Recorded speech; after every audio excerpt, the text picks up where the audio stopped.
What's going on, y'all? Machiavelli Mills TV.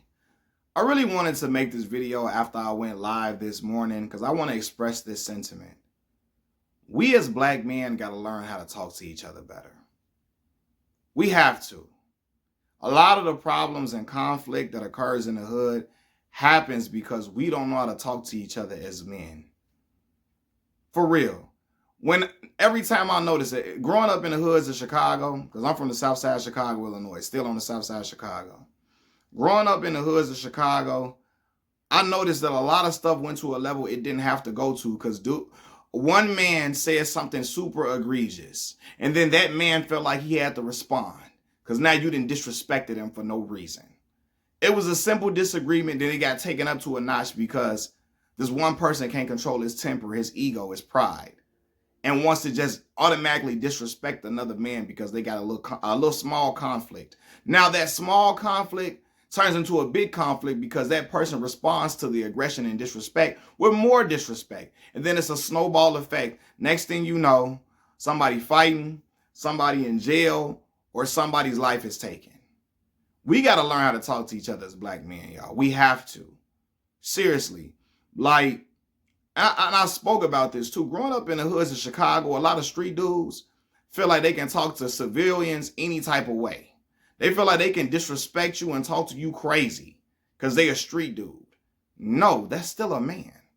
It don't matter if he's street or not. That's still a man. But the crazy thing about it is a lot of street dudes think they can disrespect you, but you better not disrespect them. That's not how life works. It's not how life works. I understand the law of the land wherever I go, man. Men are men, wherever they go. So the moment you try to be super disrespectful to them and just say the craziest stuff, they're going to respond to that a lot of times. You know? And stuff can be avoided, man. We got to learn how to talk to each other and talk through our problems. That's why I think conflict resolution classes need to be implemented into school curriculums, especially in places like Chicago, inner cities, so on and so forth, where you know things can go awry. Things can go to another level because we just don't know how to control our tempers and know how to, respond to people in appropriate fashion.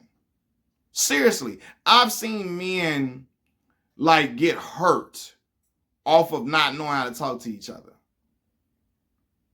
And it's really sad. It's really sad. We growing up amongst each other all every day.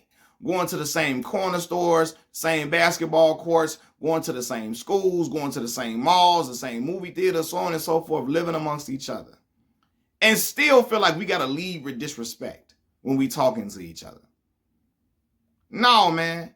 That ain't that's how it's supposed to go. Lead with respect when you talking to somebody. Like, I watched how Cam is nearly a 50-year-old man. He had a small discrepancy with something Ocho Cinco said. Chad Ocho Cinco from Nightcap Podcast. Cameron the rapper had a small little problem with something Chad said, and he turned it to something bigger. Right? No, he didn't turn it into something bigger. He made it something it should have been.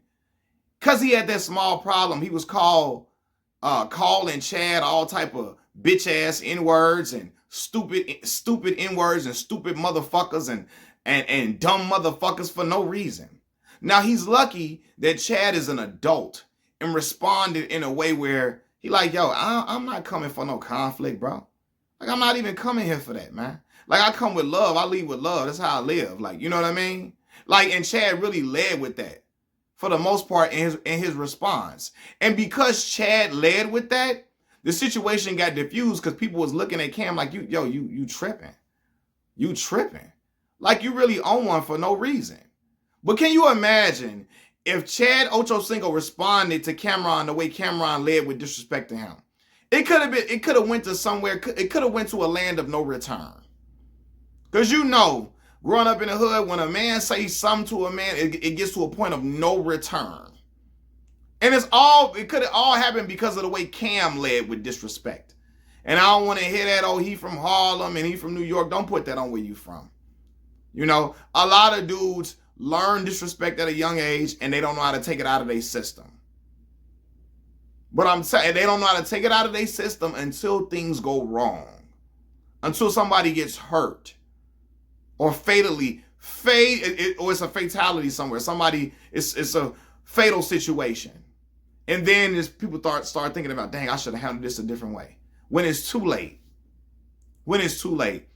We got to fix all of that, man. We got too much of that going on where we come from. Too much of that going on.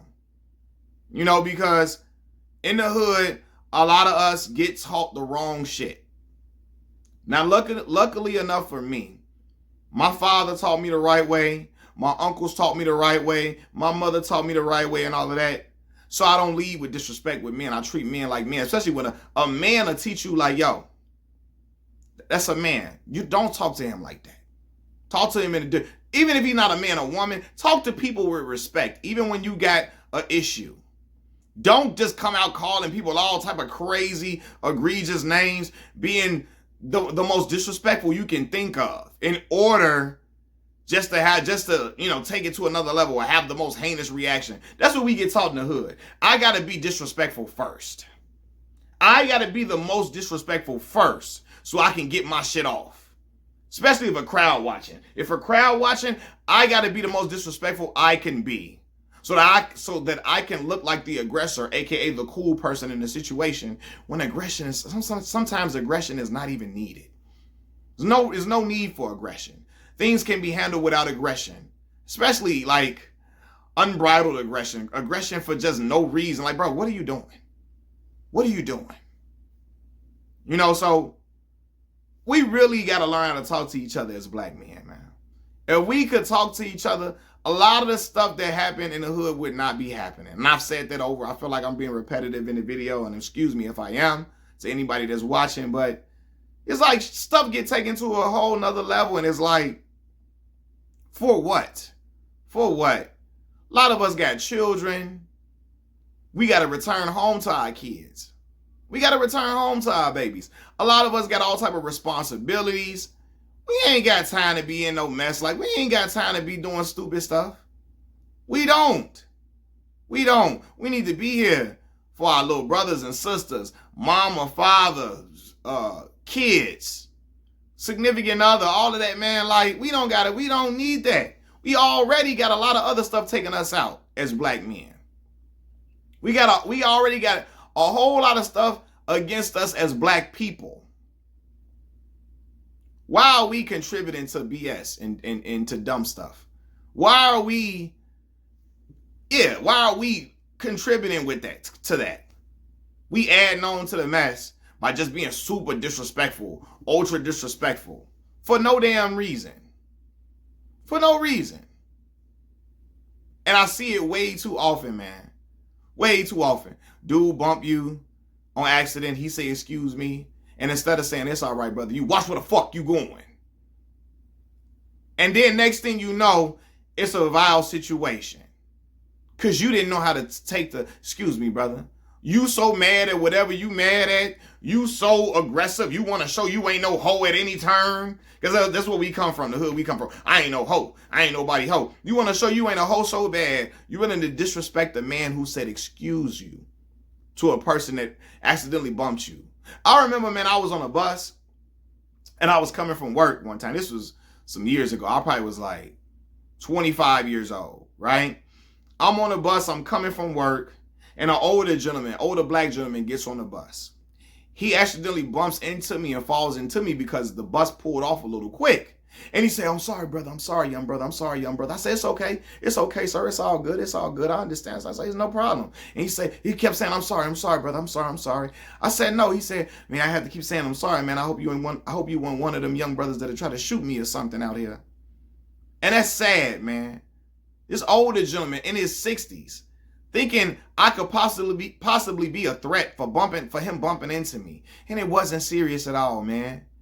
He fell because the bus pulled. Ain't no deal. Even if somebody fall on their own merits, this is not no big deal, man. A lot of dudes take stuff way too far. I remember when I was on the red line one day coming home from work, right? Working downtown, hopping on the train. And same situation, train rocky. I accidentally stepped on his brother's shoe. Like, he was probably a little bit older than me. I said, excuse me, bro. I'm sorry about that. I apologize, man. He don't say nothing to me. He look at his girlfriend Man, motherfuckers keep stepping on my fucking Jordans, man. And I know he off his rocker. Something going on with him. Now I could have said, I just fucking told you, excuse me, bro. Like, I just told you, what do you want? But I say, you know what? I don't got time to be getting into no BS. I'm working this job. I got to take care of my daughter. I didn't have my son yet. I'm like, I got to take care of my baby. I got to get to the house.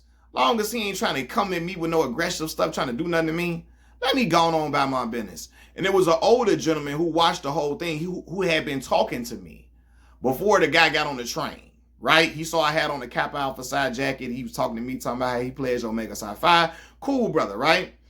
After the situation happened where I accidentally stepped on the guy's shoe and I told him, excuse me, and he told his girlfriend, motherfuckers keep stepping on my Jordans, man.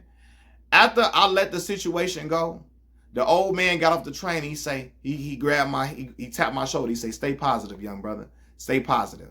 And I said, will do. Because there's people out here that are trying to take you out your mind frame and knock you off your square. And I know I don't got time to be knocked off my square because I had a daughter to feed at the time. Now I got a son and a daughter to feed. I ain't got time to be pulled into no BS. I got life to live. I got stuff to do. You know, I got people depending on me. So we got to learn how to talk to each other within our neighborhoods, within our communities. Black men, we got to start now. Machiavelli Mills TV. I'm out, y'all. Peace.